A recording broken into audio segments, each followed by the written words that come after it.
Hello, and I can't say how happy and proud I am to be winning this award today for my publishing house. And thank you, Edouard and Edouard.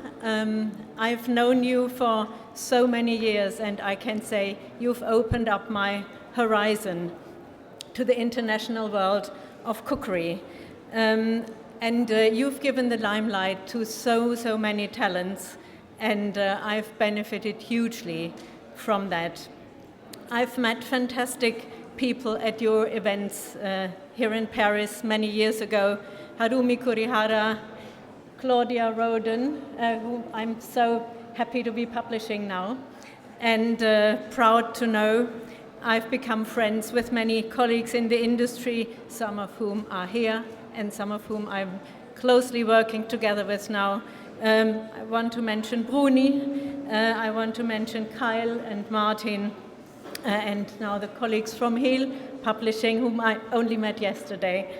So your networking opportunities that you're giving to all of us, and also the visibility you're giving to our books, our ideas, our creations, that's just fantastic, and thank you so much.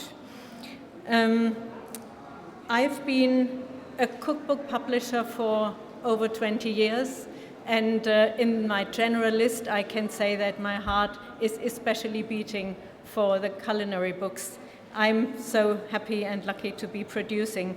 And what does it take to be a cookbook publisher? Well, first of all, passion for food. And I have that, of course, to a very large degree.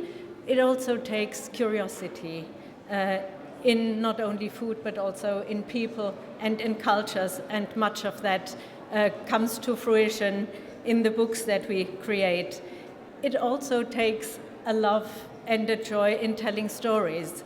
And I've met young Jamie Oliver when he had just started his career, and boy, he can tell stories. And in his most recent book, he's telling the story of how he cooked and lived during the pandemic, and of his hope of being together again after all this is behind us. And another very good storyteller with a mission is Jota Motolengi. And with his book Jerusalem, which has become one of our biggest successes, he did exactly that. He's telling the story of reuniting the Hebrews and the Palestinians through food and through family traditions. And this is probably one of the reasons for the big success, worldwide success of this book. And another joy that I have in doing my work as a cookbook publisher is that we can make books beautiful. And I talked to Claudia yesterday about how her new book, Mediterranean, that I've launched in Germany recently, is one of her most beautiful books, and I can't agree more. So making books beautiful so that people who are living completely in a digital world where they can find everything they need to get through life and also to find entertainment, information, they enjoy books if they are beautiful, and that's our mission, to make books attractive. The book that is shown here, Living Bread, came to me through a pure coincidence. Somebody brought it to me as an example, but wanted to talk to me about something else. I opened the book and got it immediately. It was so special. It was produced on a very large budget, and it was produced with a lot of love.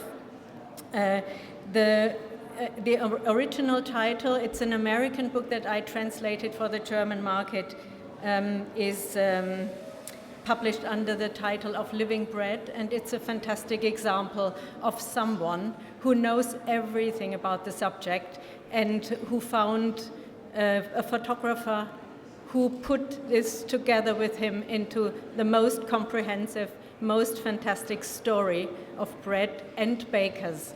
And his message is that good bread needs time, like many good things need time. And he also says, the author Dan Leder, who asked me to give you his best regards, and to let you know how happy he is to have won this award.